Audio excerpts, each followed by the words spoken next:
Convention के अध्यक्ष लखनलाल महतो जी, मंच पर आसीन मेरे मित्र आरपी सिंह और विभिन्न यूनियन से आए हुए उनके पदाधिकारीगण, आप सब उपस्थित साथी,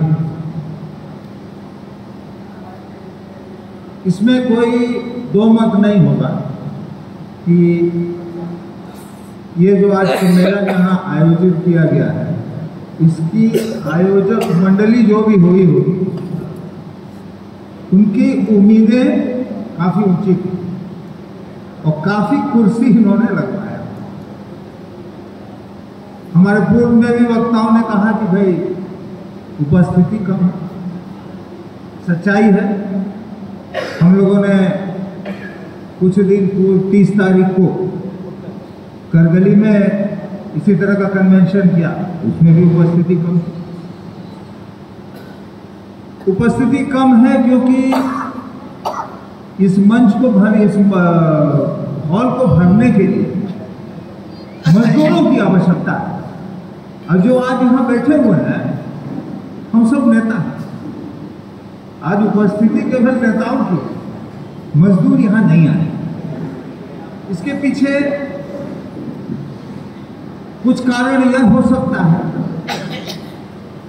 कि जो हम लोगों का मुद्दा है, जिसके आधार पर हम लोगों ने आह्वान किया है कि 9 तारीख को पूरा कोयला उद्योग में 1 दिवसीय हड़ताल होगा, ये मुद्दा हम लोग मजदूर तक ठीक से पहुंचा नहीं सके।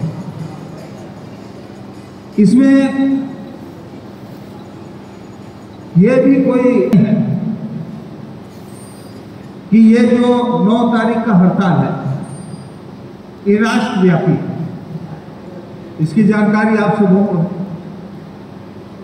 पहले चरण में 18 मार्च को दिल्ली में सभी श्रम संगठन का एक ज्वाइंट कन्वेंशन हुआ और उस कन्वेंशन में यह निर्णय लिया गया था कि 1 दिवसीय हड़ताल हर एक उद्योग में और पूरे राष्ट्र में 20 मई को,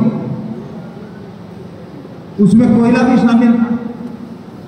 और उसी क्रम में हम जो आज यहाँ संयुक्त मोर्चा के लोग बैठे हैं, हम लोगों ने रांची में 5 मई को एक कोयला का ज्वाइंट कन्वेंशन किया था। आप में से बहुत लोग उपस्थित रहे होंगे उसमें, आप लोग आए थे, मजदूर साथियों की भी उपस्थिति थी। और हम लोग का जो हॉल है, हमको लगता है CMPDI का हॉल का क्या 400-500 का कैपेसिटी होगा, कितना होगा हर्षी? तो हॉल में कुर्सी उपलब्ध नहीं था, लोग सीढ़ियों पर बैठे थे, उत्साह था।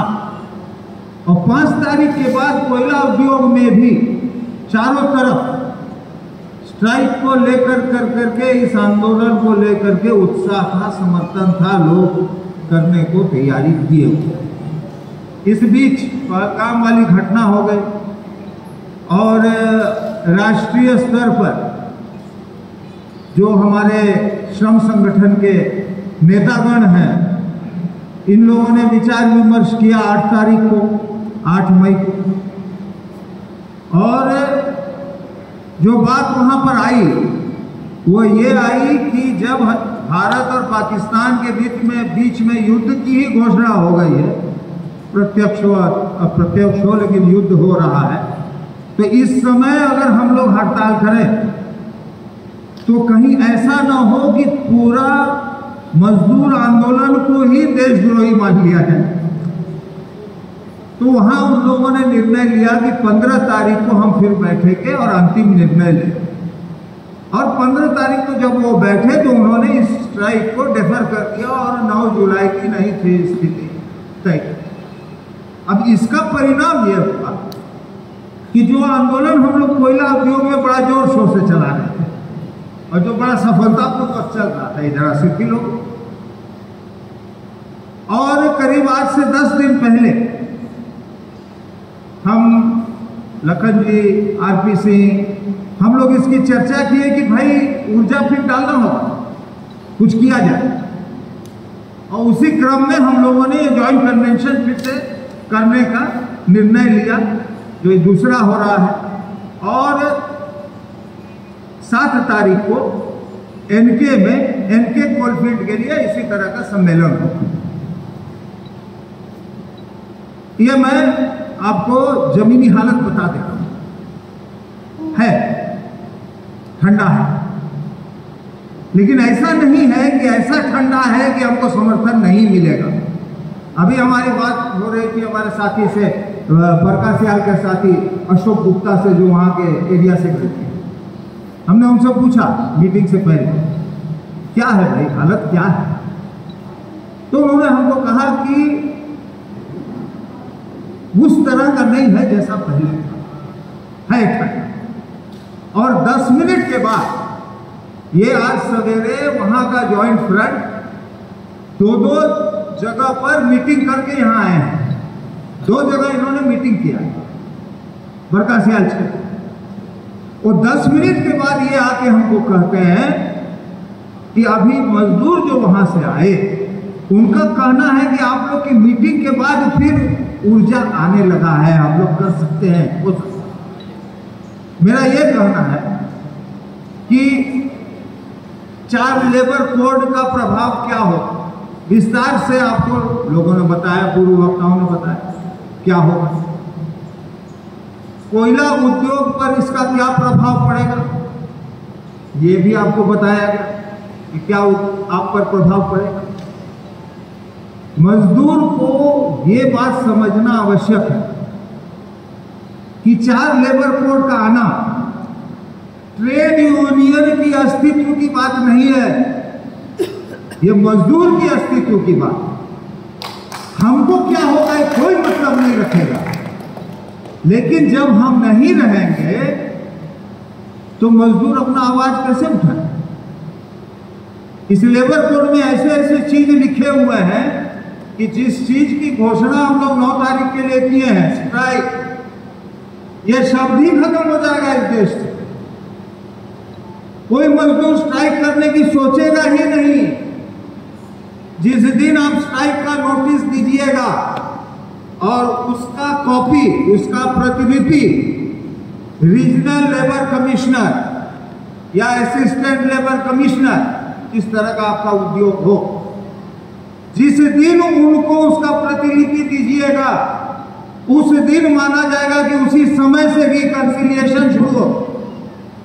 और रिकंसिलिएशन जब तक कंप्लीट नहीं होता है, तब तक ट्रेड यूनियन एक्ट के तहत या इंडस्ट्रियल कोड बना है उसके तहत आप स्ट्राइक नहीं कर सकते। तो आपका स्ट्राइक का अधिकार तो नहीं छीन लिए। स्ट्राइक लीगल इलीगल का कहां प्रश्न उठता है? हर स्ट्राइक ही इलीगल होगी। और हम स्ट्राइक क्यों करते हैं? हम दबाव बनाने के लिए करते हैं, अपनी मांग को पूरी करने के लिए हम दबाव बनाने के लिए करते हैं। तो ये हम सब ट्रेड यूनियन के नेतागण मानते हैं कि हमारा अंतिम हथियार है। लास्ट में हम इसको छूते हैं, नहीं तो हम वार्ता करते हैं। यही सच्चाई आप लोग भी जानते हैं। जब यह अधिकारी हमारा छीन गया तो आपका दबाव क्या होगा? उद्योग का उत्पादन पर असर पड़ता है, और जब उद्योग का उत्पादन पर असर पड़ता है तो प्रबंधन के मुनाफा पर असर पड़ता है। और इसी को हम अपना टारगेट बना के स्ट्राइक करते हैं। आपका कोयला उद्योग कहां जा रहा है? पूर्व वक्ताओं ने आपको कहा, आउटसोर्सिंग की बात हुई, रेवेन्यू शेयरिंग की बात हुई, कमर्शियल माइनिंग की बात हुई, एमडीओ मोड की बात हुई।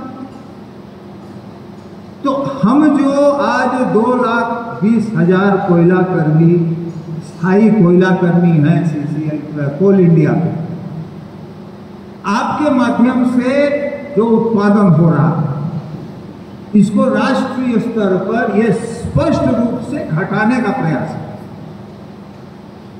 जब रेवेन्यू शेयरिंग मोड में दे देते, आप क्या उत्पादन करते हैं कोई माने नहीं रखते। उसको उत्पादन करना है और उसको बेचना है।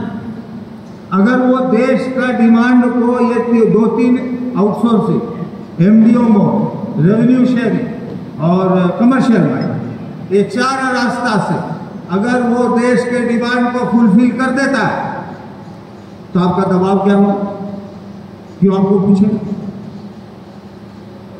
तो हमारी लड़ाई केवल 4 लेबर कोड के साथ नहीं, हम लोगों ने जो मांग पत्र दिया है ये आप लोगों के बीच में भी सर्कुलेट हुआ होगा, मैं उम्मीद करता हूं, उसमें कोयला की मांग है। हम लोगों ने कोयला की मांग को अंकित करके डाला है उसमें, और यही सब